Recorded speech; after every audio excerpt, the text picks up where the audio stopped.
This is Gray Man Media content. October 28th, 1943. An eerie green-blue glow from the Philadelphia Naval Shipyard shocks eyewitnesses. The USS Eldridge had disappeared.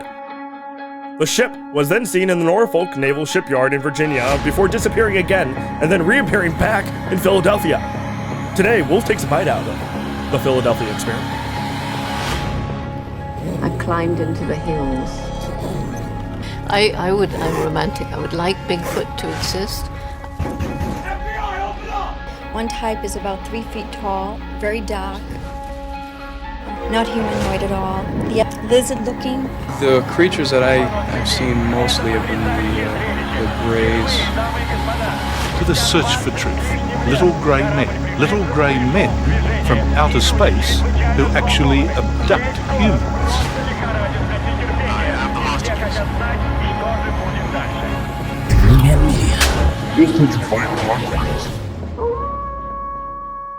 Nah. That was the remember? Huh? We're already in.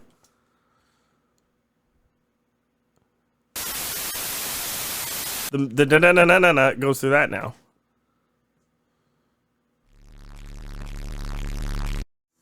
Welcome to another episode of Wolf Takes a Bite podcast. I am your host, John Wolf, with my co-host, Devin Gray. Today, we are talking about the Philadelphia experiment. Let's take a bite. What's up? Oh, you know, I'm just here on set doing another episode of Wolf Takes a Bite. We're on set because we're professional. Doing another episode. Talking about boats. I was going to say, you literally just reiterated what I just said. Oh, I'm sorry. I didn't hear you. Hello? I'm in your ears, bro. Yes. There's sound in there. It's right there in the back of my head. I thought it was my conscience. Anyway. What are we talking about today? I don't know how I sound. Oh, that's better. Okay. Today, we're talking That's about... all staying in.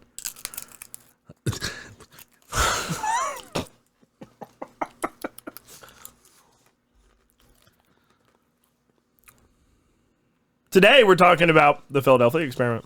I'm one with the force. The force is with me. I'm one with the force. The force is with me. I'm one with the force. The force is with me. Where's your squeezy ball, man? I need it. Honestly. Devin needs a stress ball. Can we get somebody on set for a stress ball? Thank you. Anyway, today we're talking about the Philadelphia experiment.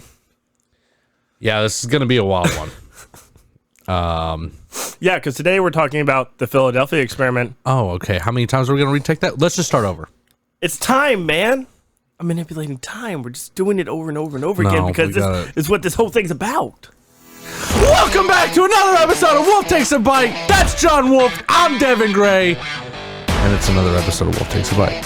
And we're talking about the Philadelphia experiment. All right, hold up. Not the cream cheese. Not the cream. God, not the cream cheese. Hold on. Dude, you got to get through those, man. That's my last one. Thank God.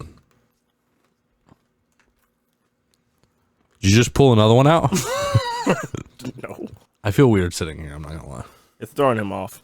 It's throwing me way off, man. I'm not going to lie to you at all. But I feel confident. I'm taking your direction. I feel good about the way that we're handling it. That's what directors do. I hope, sure. I hope you guys are enjoying the new whatever we're doing now. So, welcome to the episode. Yeah. Grab your chips Please don't. and hang out. You can, but you cannot. Oh. What are we talking about today, John? So this all starts with a government project known as Project Rainbow. Project Rainbow. Has nothing to do with unicorns, so calm your tits. My tits were very excited. I know. I could see them poking out of the Gray Man shirt. It was going nuts. They were moving on their own. Yeah. So Project Rainbow is allegedly an experiment conducted upon a small destroyer escort ship during World War II. Both in the Philadelphia Navy Yard and at sea. The goal was to make the ship invisible to enemy detection, cloaking technology, which we have now. Whoa. Wait, did we have it back then or do we have it now? We've had it since then. Oh, shit. They were developing it then. Oh, shit. Okay. So imagine what we got now. Probably some crazy shit. Yeah. I remember 10 years ago, I saw this thing where it was like a jacket or a shield or something that they were holding up. I know what you're then talking it about. Warps the light around them, Yeah, and then yeah. they make the soldier invisible. Insanity. I know exactly what you're talking about. Yeah, it's some wild stuff, man. But could you imagine doing that with an entire battleship? Yeah, I mean, it just had to be a really big mirror. You want really big. Knock it out of the park. Yeah, I'll do it again for you. I mean, I don't know what else to say about it, really. Ugh. Sorry, my back is killing me. Devin, use my today. camera angle? Great. That was good stuff over there, huh? Oh, my back. Don't worry, we're using my camera angle. All this heavy lifting break I'm eye doing over contact. on this team. Just keep looking at me. All this Don't worry about what he's doing over my there. back really hurts because I'm Right here. constantly carrying this Right here. team. Right here. Right here. So the accounts was... What is this? So the accounts... Are we doing an episode? Yeah. All right. The accounts vary as to whether the original idea was to achieve invisibility to enemy radar or... Radar next to Mordor. Yes, of course. Or whether the prize sought after was more profound than that, optical invisibility. Now, either way, it is commonly believed that the mechanism involved was the generation of an incredibly intense magnetic field around the ship, which would cause a refraction or bending of light or radar waves around the ship. Much like the mirage created when heated air is like over asphalt, you see how it waves and changes. Oh, like Yeah. when it's like fucking hot outside? Mm-hmm. Okay. Similar to that. Okay. I got you. The legend goes on to say that the experiment was a complete success, actually, except the ship actually disappeared physically for a time, maybe out of time, and then returned. They wanted to cloak the ship from view, but they got dematerialized and teleported instead. So they did teleportation in World War II. Oh, God. I'm sure Hitler was really involved.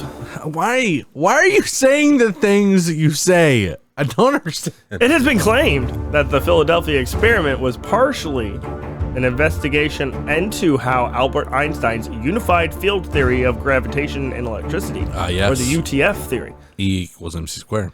No, not that. That's a totally different thing. Yeah. Theory of relativity, blah, blah, blah, science words. Yeah, I got it.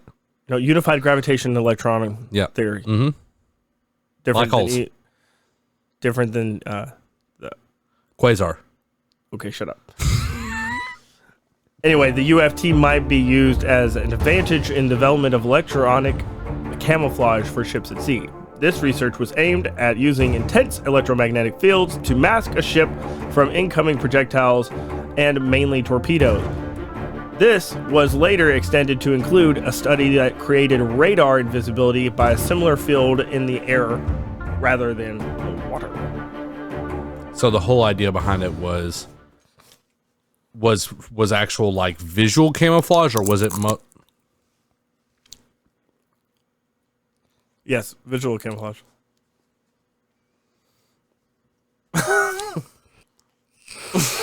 This is how today's gonna go. I don't know, John. What are we doing today? We're talking about the Philadelphia experiment. Great. No, go ahead. So yeah, let me reiterate that last part so you can make your comment. Oh, great. Talk about the story so far. Oh, great. So the banter that I was trying to go for, you fuck. If this table flew, I would laugh so hard. The table flying? Yeah. Oh, because of me, or because? Oh, okay. I thought you meant like because of maybe some Philadelphia experiment type shit. No. Okay. Yeah, that'd be funny if I just flipped a whole table. Yeah, fuck everything we're doing. Podcast over.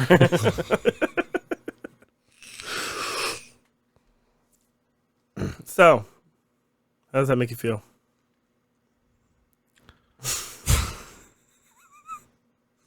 So they're trying to develop some camouflage for physically, and then later that became radar.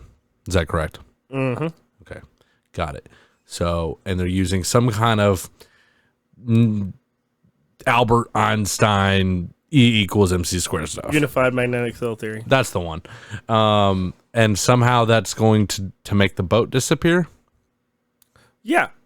So Einstein's original theory specifically on this. Oh, I can't wait. It's not a bullshit meter moment. No, not at all. Keep it going. So his theory about this, and you better fact check before you start throwing meters around, sir. Oh, I'm gonna. Don't worry about the fact checking. Yeah. So the main thing is, this is actually. Do I check the 30-second page of Google, or do I just This check is actually the real a very sound theory. It hasn't been From proven, him? as far as we know. It hasn't been proven yet. Yes. So his theory is that basically a destroy, like we were talking about the heat waves, distorting your vision. Theoretically, you can distort matter using high intensity magnets to warp the air molecules and everything else around you that bends light. Because we all know magnetic fields makes an impact on light. We see it when with black holes, for instance. They have an intense amount of gravitational fields around them, right? That's why light gets sucked or What does that warped have to do around with magnetism? with high intensity magnets, you can actually alter gravitational fields. Okay. Well, I'm trying to wrap my head around it like they're trying to wrap the light waves around this boat here to make it disappear. And that's the similar basic principle of it, is that if you take all of this, say if you can create a big enough magnetic field, you can essentially create another, a different distortion in the gravitational field. Because you're distorting the polars of that area. Well, so when I was doing the research for this part of the episode, and me and you had kind of talked behind the scenes, and we won't get too far into it because I'm sure, in the audio only version of this podcast, you'll probably get into it. But there's a lot of government conspiracies surrounding this entire project in general. Project Rainbow was like the tip of the iceberg for this entire thing, and it was. You go down a rabbit hole when you start researching this stuff, and it's beyond crazy. So, I mean, it makes total sense to me so far. Yeah, right. Well, we haven't gotten into it. Let's get into some meat and potatoes real quick. So essentially, the story begins on June 1943, the USS Eldridge being fitted with tons of experimental electronic equipment, and this included, according to one source, 2 massive generators mounted where the forward gun turrets would have been, disrupting their power through a magnetic coil mounted on the deck itself. 3 RF transmitters, 3,000 6L6 power amplified tubes, special synchronizing and modulating circuits, and a host of other specialized hardware that were employed to generate massive electromagnetic fields. So that's okay. So they were using a bunch of technology stuff was put onto the deck of this. Was it a cruiser? It was a destroyer. Destroyer cruiser. Some big ship. Some big. Decently sized. It's not the biggest. Yeah, it's not like a battleship or like Right, an aircraft carrier, but it's a big old. A rather flighty ship, if I might say so myself. Usually, they were pretty quick for their ship for their class, yeah. Okay, for the class. But then they add a bunch of stuff that has nothing to really do with, like, I guess, firepower, which I assume is what they would normally pack onto this boat. Well, yeah, they replaced the forward gun turrets with ginormous generators. Yeah. Yeah, and all in the hopes to create some kind of electromagnetic field, which is bizarre beyond belief. 1.21 gigawatts. Whoa. That's what's needed to travel through time. We all know that. Yeah. And apparently that's what happened to this ship. So basically... Holy shit. So basically, when properly configured, we would be able to bend light and radio waves around the ship, thus making it invisible to any observers. The experiment said to have taken place at the Philadelphia Naval Yard, and also at sea. Several testings, I'm assuming. Took place on at least one occasion while in full view of a merchant marine ship and other observation ships. The merchant ship becomes significant in this story because one of its crewmen is the source from the most original material based on this subject. So he's like the main guy. He is the main witness. A witness. Key eyewitness. Yes. Oh, he was one of the guys that was on the boat watching. On a merchant ship, watching them do experiments. Right, not on the actual. Right. I'm just trying to set the stage here. I'm Yeah. trying to make sure I understand what's going on. So basically, boat over there, this boat's watching that boat, this dude's heading here having a cigarette, and he's like, oh shit, that boat popped out. Yeah, he's like chilling on the water, He's like, yeah, that boat just popped off, bro. doing like some fishing or something. Merchant. Yeah, ship. he's. Well, what else are they doing? They're not selling shit out there. They're shipping. Oh, okay. Yeah, I got it. transportation of goods. Possibly. We don't know what he's actually doing, It's right? probably a Somalian pirate. Who knows? Yeah. So Carl Allen wrote a series. Off the coast of Philadelphia. What the fuck? You never know. No, I guess you don't. Carl Allen wrote a series of strange letters to one Dr. Morris K. Jessup in 1950s, in which he described what he claims to have witnessed at least one of the several phases of the Philadelphia experiment. So he's not a Somalian pirate. Yeah, with a name like Carl, that doesn't. Could be a code name. What does Carl stand for? Carlito. Whoa. That's not even Somalian. Nope. What's Somalian? You got me. Let's not go there. Yeah, let's not. At 900 hours on July 22nd, 1943, the power out to the generators was turned on, and the massive electromagnetic field started to build up. A greenish fog was seen slowly enveloping the ship, concealing it from view. The fog itself is said to have disappeared, taking the Eldridge with it, leaving only undisturbed water where the ship had been anchored only moments before. So, okay. So, what time was it? 900 hours. 900 hours, so 9 a.m. Yep. And these magnets that are supposed to create a field to make it disappear creates green fog? Well, I mean, if you're traveling through time and space, Oh my god. there's surely to be some side effects. So what I am thinking is that the giant amount of, and theoretically, if this happened, which it probably did, Oh, great. if this was to theoretically happen, you create a massive magnetic field that altered the central localized gravity in that space, right? Okay. You're distorting gravitons and everything, right? Gravitons. Yes, of course. Gravitons. We already learned about that. You're distorting the gravitons, right? Uh-huh. And then you basically you're in water too, so that's other atoms. That is a fact. That is other atoms that could react differently. So maybe it supercharged the molecules in the water, creating a green fog, right? And these would have had to have been massive, massive machines because we're talking about what with the water. I mean, they needed a giant ship to be able to support the it. boat, the water, the fog. I mean, you're talking about at least 6 atoms. What? And the gravitons, of course. Well, the story gets dark. You'll see. Oh God. So basically, let's just put that into a theory point. If that was the case, there could be a side effect where the water turned into a mist, and because of the light waves being altered and bending, made it glow, therefore possibly giving it a greenish glow. So Carl's just chilling, 9 a.m. on this boat, and here comes the USS Eldridge, and all of a sudden, green fog, boom, whole ship gone. Mm-hmm. No waves, nothing. The water's just calm, as if the boat was never there. Imagine being Carl. Smoking that wacky tobacco. Yeah, you got to be like, whoa, did the CIA get a hold of me? Maybe. Am I part of MK Ultra? Maybe. At that point, you got to start thinking about that.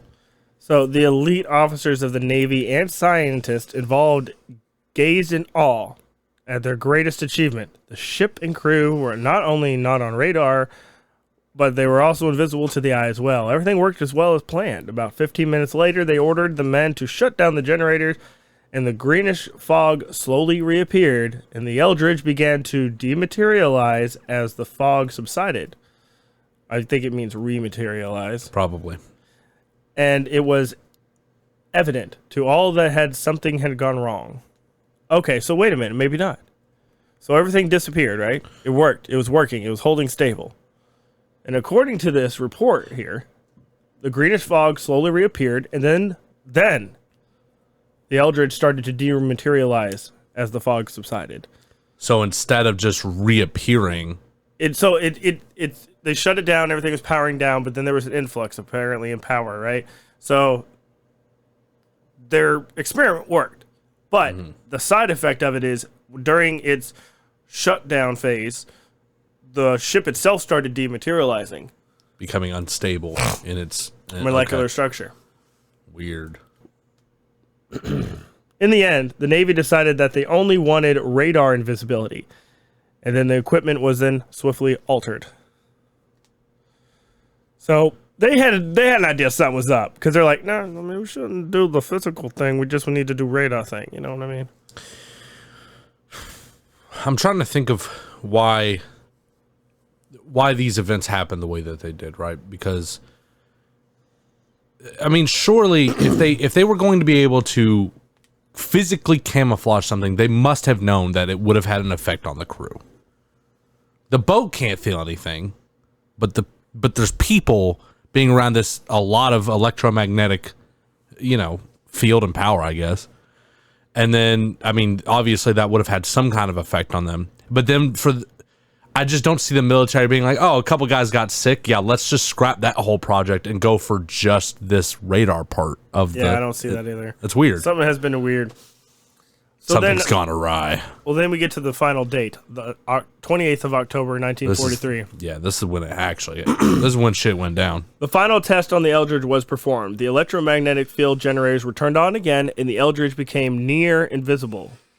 Only a faint outline of the hull remained visible in the water. That's pretty fucking cool. I'm sure that would have been a sight. A sight, to say the least. Well, or maybe not a sight. Well, yeah. Yeah. The lack thereof. Everything was fine for the first few seconds, and then, in a blinding blue flash, the ship completely vanished. Within seconds, it reappeared miles away in Norfolk, Virginia, and was seen for several minutes. The Eldridge then disappeared from Norfolk, and mysteriously it had arrived and reappeared back at the Philadelphia Naval Yard. Fuck. And saying Philadelphia Naval Yard with a tongue ring is difficult. Just saying. Yeah, I guess when I was writing the script, I didn't really think that one through, boss. Sorry. So, this time, most of the sailors were violently sick. Some of the crew were simply missing, never to return. Oh, great. Some went crazy, but the strangest of all were that 5 men were fused into the metal hull of the ship. Where some of them, according to other reports in black documents and a lot of redactions, some of their arms and stuff like that had actually fused into the metal, where like the skin, bones, and everything else turned metal, and they became like a part of the ship, like almost Han Solo looking. Well, and then the other half of them were like cut off at the waist, stuck in between 2 different rooms or in between walls and doors. So it reminds me of Pirates of the Caribbean, when one of the characters is like part of the ship. What are you talking about when they're on the David Jones's ship? Yeah. Yeah, what's that one? The Flying Dutchman. Yeah, but this is honestly more horrifying. Well, yeah, it's metal and like potentially real. Potentially. It's real. So hold on, let's pause for effect here, because you have the first test where this entire ship is camouflaged physically and via radar. Green fog, disappears, crew sick. You got a second one where, as far as we can tell, at least from the documents that we found and the research that we've done, none of the equipment was changed. But now all of a sudden, not only is it disappearing physically and via radar, it's also teleporting. Now, on the second one, they did change the equipment from the first test. Oh, they did. They altered it to only do radar cloaking, apparently. Well, that can't be true because now, it did more. Yeah, it did way more than even the first test. Yeah. Because now it's teleported and or time traveled. I mean, honestly, what's the difference at this point? You're going from Philadelphia to Norfolk, Virginia, miles away in minutes, and a ship that size would take hours at least, right? I don't really know. I don't know anything about ships. I mean, I'm sure they usually stick to the water for sure to get there. Yeah, they usually they just pick up and fly over there, and then it just appears there for a few minutes, and then pops back up in Philadelphia. Also, there has to be some tie there because even in the theory of teleportation, in that world of science fiction, there is always have to be an anchor for your location and destination. What would the odds be that the ship appears in the water of a naval yard? A different one. At random, not. But when you put it that way and you're like, well, they would have had to have a destination, it's clear that they would have decided to go there. Right. Right. Unless, it does make sense. Yeah. like a movie I saw about this, it appeared About the in Philadelphia middle, experiment? Yeah. There's several different ones. Oh, shit. Okay. They're old. A lot of them are very B-roll kind of movies, but they're still good. Cool. But one of them showed not only that the ship appeared in Norfolk Naval Yard, but it appeared on a runway for aircraft. What? Left damage there too, like the whole ship, boom, just right there, destroyed the runway.